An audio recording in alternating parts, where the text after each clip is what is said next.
Hello everyone. सो आज हम देखेंगे कि आपके पर्सन की करंट फीलिंग्स क्या हैं, ओके, एंड वो आपसे क्या छुपा रहे हैं। सो आप अपने माइंड में उनका नाम लीजिए 3 times, okay. Think about the person.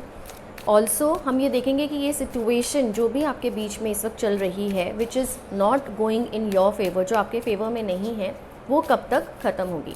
Okay, so let's start with the shuffling of the cards. You can just take your person's name in your mind 3 times और हम लोग कार्ड्स निकालेंगे।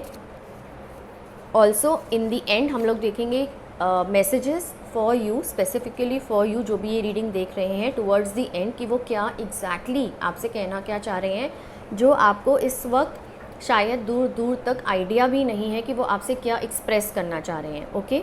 Okay, so first card that we have is the judgement card. तो कहीं ना कहीं आपके जो पर्सन है ना, इस वक्त एक बहुत ही ज़्यादा अपनी लाइफ में एक मेजर ट्रांसफॉर्मेशन से गुज़र रहे हैं। हो सकता है कि आप दोनों के बीच में एक फ़िज़िकल डिस्टेंस भी बहुत ज़्यादा आ गया है। पहले हो सकता है कि वो आपकी ही सिटी में या आप ही की कंट्री में या आप ही की नेबरहुड में थे, but now they are travelling away from you, okay, और they have already travelled away from you, या तो वो ऑलरेडी आपसे दूर जा चुके हैं। ऑल्सो उनकी लाइफ में इतना बड़ा ट्रांसफॉर्मेशन है जहाँ पर कि उनको बहुत ही ज़्यादा इम्पॉर्टेंट क्रूशियल डिसीजंस लेने पड़ रहे हैं अपने मेजर एरियाज़ ऑफ लाइफ से। This is a major arcana card. उनकी लाइफ में ऐसे डिसीजंस उनको लेने पड़ रहे हैं। ये डिसीजंस हो सकते हैं आपसे रिलेटेड, ये डिसीजंस हो सकते हैं करियर से रिलेटेड, और जब ये इस डिसीजन को लेंगे या इस डिसीजन को लेने के प्रोसेस में हैं, तो इस डिसीजन का इफ़ेक्ट जो है ना, वो उनकी लाइफ एंड आपकी लाइफ में बहुत ज़्यादा आने वाला है, बहुत ज़्यादा इम्पैक्ट होने वाला है। तो इस वक्त आपके लिए भी जो है बहुत ही क्रूशियल स्टेज ऑफ लाइफ है, और उनके लिए भी बहुत ही क्रूशियल स्टेज ऑफ लाइफ है जहाँ पर कि उनको इतने बड़े बड़े डिसीजंस लेने पड़ रहे हैं, which are, trust me, not easy for them. यहाँ पर also I can see angels.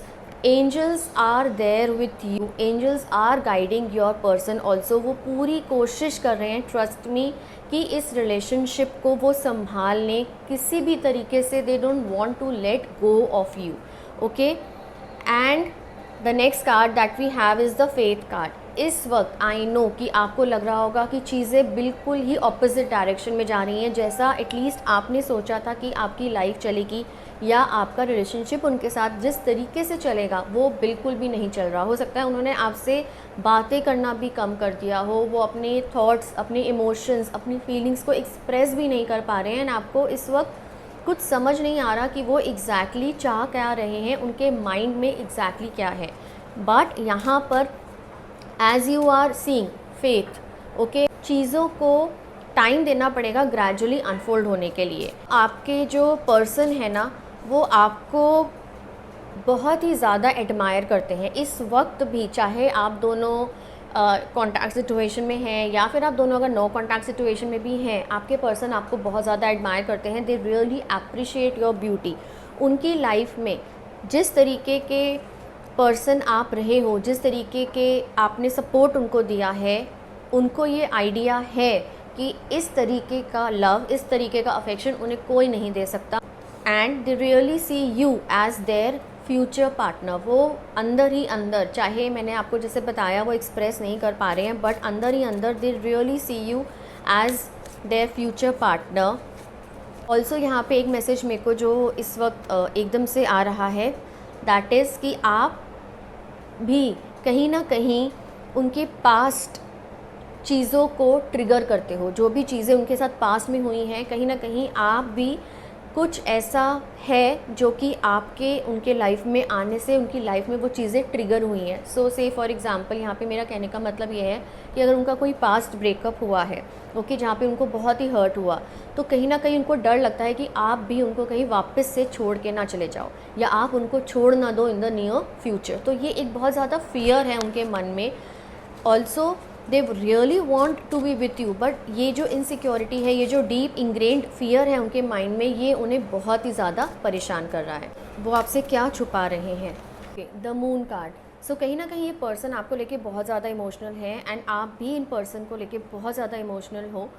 Also अभी आपके जो पर्सन है ना बहुत ज़्यादा एंजाइटी में है, बहुत ज़्यादा एंजाइटी हो रही है उनको। रात को आपके सपने भी आते हैं, they are dreaming about you, they are thinking about you. आपको भी हो सकता है उनकी ड्रीम्स आते हो, सपने आते हो, but this person is definitely dreaming about you. जो भी पास्ट आप दोनों का रहा है वो उसके बारे में सोचते हैं कि कितने गुड मोमेंट्स उन्होंने आपके साथ शेयर किए हैं। And also this person could be having some kind of anxiety attacks also, panic attacks also. ये कुछ केसेस में अप्लाई होगा, not to all the cases. ये रात को कई बार इनको ऐसे सपने भी आते हैं जहाँ पर कि ये बिल्कुल डर के उठ भी जाते हैं। एक डर कहीं ना कहीं, सारी रीडिंग जो भी मैंने रीडिंग करी है, एक डर इनके मन में बहुत ज़्यादा डीपली इंग्रेन्ड है। ये आपके साथ अपनी फ्यूचर लाइफ को देखते हैं, उसको मैनिफेस्ट करना चाहते हैं, बट वो डर जो है उनको होल्ड करके रखा हुआ है। अब ये जो डर इनके माइंड में है, जो इनके हार्ट में है आपको लेकर, इनसिक्योरिटी है, ये किसी से शेयर ही नहीं कर सकते हैं, ये आपसे भी शेयर नहीं कर पा रहे हैं। But this person is really missing you, also this person is very emotional about you. जब भी आपकी कोई बात होती है या कोई भी वो एक ऐसी चीज़ देखते हैं या किसी ऐसी जगह पे जाते हैं जहाँ पर कि आप दोनों पहले जाते थे, जो आप दोनों से कनेक्टेड हैं, this person gets very emotional about it. ये पर्सन बहुत ज़्यादा इमोशनल हो जाते हैं। ये सब चीज़ें वो आपसे छुपा रहे हैं। अब हम ये देखेंगे कि ये जो सिचुएशन है आप दोनों के बीच में, ये कब जो है as per the divine timing जो है सॉर्ट हो जाएगी। Okay, so I have the card which is next month. So in the coming 30 days आपको डिफरेंस दिखाई देगा। हो सकता है कि उससे पहले ही आपको कुछ चेंजेस दिखने लगे इस पर्सन की एनर्जीज़ में। And this person could B expressing, वो बहुत ही जल्द हो सकता है आपसे इस डर को काबू करके आपसे एक्सप्रेस करने की कोशिश ज़रूर करेंगे, because this person is very emotional about you. आपको लेकर ये बहुत ज़्यादा डीपली थिंक करते हैं, रात को ये आपके बारे में सोचते हैं, आपके सपने भी आते हैं। So this person is really missing you and very very kind of emotionally connected with you. Okay, so 2 cards और मैंने निकाले हैं which is July and August. ये टाइमिंग वो बताती है जहाँ पर कि चीज़ें बहुत हद तक, सो द कमिंग मंथ्स में लाइक जुलाई अगस्त तक चीज़ें बहुत ज़्यादा सेटल डाउन हो जाएंगी आप दोनों के बीच में, आपको बहुत ज़्यादा क्लैरिटी मिल जाएगी। तो अब हम देखते हैं कि ये पर्सन आपसे एग्जैक्टली क्या कहना चाह रहे हैं, what are their deep thoughts. जो भी वो आपसे छुपा रहे हैं वो एग्जैक्टली उनके माइंड में क्या है, जो शायद आपको बता नहीं रहे हैं बट ये उनके माइंड में चल रहा है। I feel pain from the damage I have caused. So यहाँ पे बहुत क्लियर है, अभी हमने पूरी टैरो रीडिंग में भी देखा कि ये जो पर्सन है आपको बहुत ज़्यादा मिस करते हैं। इनके अंदर, जैसे मैंने बताया कि इनसिक्योरिटी है, वो पेन है। उनको पता है कि किस तरीके से उन्होंने जो है इस रिलेशनशिप में आपको हर्ट किया है। टैरो में भी वही आया था। Again it is a confirmation. So this person is feeling very guilty about it कि वो आपको इतना हर्ट कर रहे हैं और इस वक्त शायद वो आपको उतना सपोर्ट भी नहीं कर पा रहे हैं। तो उनको पता है कि आप बहुत लोनली फील कर रहे हो, आप भी उनको बहुत मिस कर रहे हो और ये चीज़ उनको पता है एंड इस चीज़ के लिए वो बहुत गिल्टी भी हैं।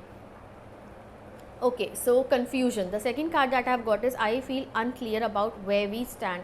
इन सब चीज़ों के बीच में उन्हें कन्फ्यूजन हो रहा है कि वो किस तरीके से इस चीज़ को सॉर्ट आउट करें, इस फियर से, इस अनसर्टनिटी से वो बाहर आए, आपसे आके बात करें। और हमने जैसे कि देखा कि in the coming few days okay, आपसे वो ज़रूर जो है बात करेंगे इन चीज़ों को लेके, इन चीज़ों को सॉर्ट आउट करेंगे। And the last and the final card that we have is I want to have equal give and take. उनको पता है कि आपने इस रिलेशनशिप में कितना दिया है, वो आपके साथ ओके इस रिलेशनशिप में इक्वल गिव एंड टेक करना चाहते हैं। वो इस वक्त बहुत ज़्यादा ड्रेन्ड हैं मेंटली, इस वक्त वो बहुत ज़्यादा एंशियस हैं, आपके बारे में बहुत ज़्यादा सोचते हैं, इमोशनली बहुत ज़्यादा पेनफुल सिचुएशन में हैं। They are really missing you and yes you just need to have this faith. वो आपको दूर से ही, अगर आप नो कॉन्टैक्ट सिचुएशन में भी हो, वो आपको दूर से ही बहुत ज़्यादा एडमायर करते हैं। आपकी क्वालिटीज़ को, आपकी ब्यूटी को, आपकी पर्सनालिटी को वो बहुत ज़्यादा एडमायर करते हैं and yes you are the one for them. So yes, this was the reading. I hope it resonated with you and मैं ऐसी और भी बहुत सारी रीडिंग्स लेके आपके सामने ज़रूर आऊँगी। Thank you so much. Stay connected.